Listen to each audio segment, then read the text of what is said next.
বলেছিল যে তুই নাকি অনেক ভালো স্টুডেন্ট, দেখতো তোর বুদ্ধি একটু কমিয়ে।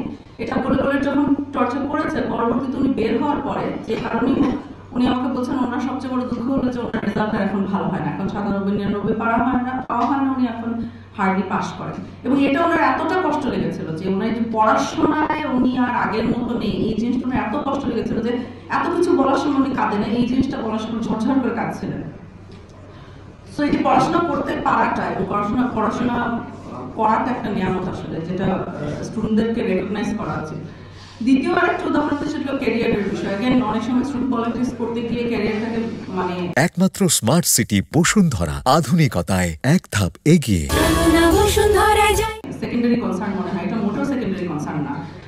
বেশিরভাগ গুমের ভিকটিম যারা ইয়াং বয়সে গুম হচ্ছে, তাদের সবচেয়ে বড় একটা সমস্যা হয় ওনারা ফেরত আসার পরে, যারা ফেরত আসতে পারছেন সেটা রিএন্ট্রি ইনটু সোসাইটি। সেখানে ক্যারিয়ার একটা বিশাল বাধা হয়ে দাঁড়ায়, কারণ তাদের বিরুদ্ধে ইউজুয়ালি মামলা থাকে, তারা সোসাইটি থেকে নাই হয়ে গিয়েছেন। সো এমনকি তাদের প্রতিবেশীরাও তাদেরকে সন্দেহ করে, তাদের ফ্যামিলি লাইফ ভেঙে যায়। এই সব মিলিয়ে তারা যখন ক্যারিয়ারে রিএন্টার করতে যান, তখন দেখেন যে তাদের জন্য কিছু অবশিষ্ট নেই। আমার মনে আছে স্পষ্ট, একজন ছেলে আমাকে বলছিল উনি স্টুডেন্ট থাকা অবস্থায় গুম হয় ঢাকার বাইরে একটা।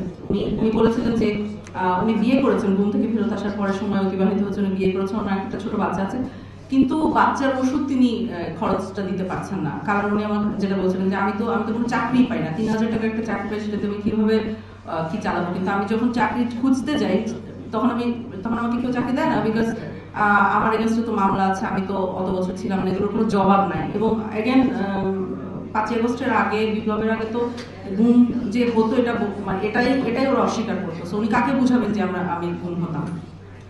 এই কারণে আপনারা যারা এখন সুযোগ পাচ্ছেন পড়াশোনা করার এবং ক্যারিয়ার ডেভেলপ করার, তারা ওই অপোজিটটা চিন্তা করবেন যে এটা না মানে অনেকে করতে চাচ্ছে কিন্তু করতে পারে না, স্টেট তাকে থামিয়ে দিয়েছে, এবং সেই সুযোগটা আপনারা পাচ্ছেন। তাহলে নিয়ামত হিসেবে চিন্তা করাটা একটু সহজ হয়ে যাবে হয়তো। যদিও আই মাস্ট অ্যাডমিট যে আমি যখন আপনাদের বয়সে ছিলাম, নট ভেরি মেনি ডেজ আগো, তখন যে খুব পড়াশোনা করতে গিয়ে এরকম কোনো লেকচার শুনে খুব উৎসাহিত হয়ে পড়তে বসতাম, ব্যাপারটা মোটেও তা না। তবুও এখন এই বয়সে আমার একটা দায়িত্ব, এই কথাটা বলার সামনে আমার দায়িত্ব পালন করলাম। কিন্তু তবুও ইটস আ গুড থিং। যদি কেউ বলে যে পৃথিবীতে সাকসিড করতে পারবেন ক্যারিয়ার এবং পড়াশোনা ছাড়া, তাহলে তাকে তার কথা শুনবেন না, লাভ নাই শুনে। আচ্ছা, কিছু স্পেসিফিক আমার পরামর্শ আছে। আমি যখন মানে বিপ্লব হওয়ার পরের সপ্তাহের মাঝে আমি বেশ কিছু স্টুডেন্টকে মিট করেছিলাম, অনেক স্টুডেন্টকে মিট করেছিলাম। আমি তাদেরকে জিজ্ঞেস করেছিলাম যে আপনার কি মনে হয় কেন বিপ্লবটা হলো। আমাকে খুব অবাক করেছিল।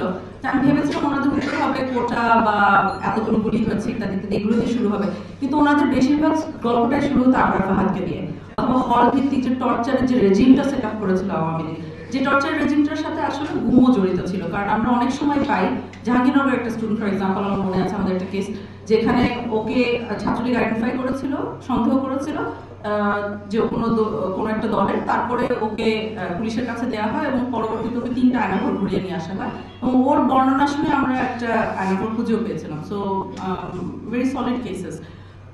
যেটা বলছিলাম, এই টর্চার এবং হল ভিত্তিক অত্যাচারগুলোর কথা বারবার করে চলে আসছিল আন্দোলন পরবর্তী সময়, যে এই কারণে এই বিপ্লবটা হয়েছে।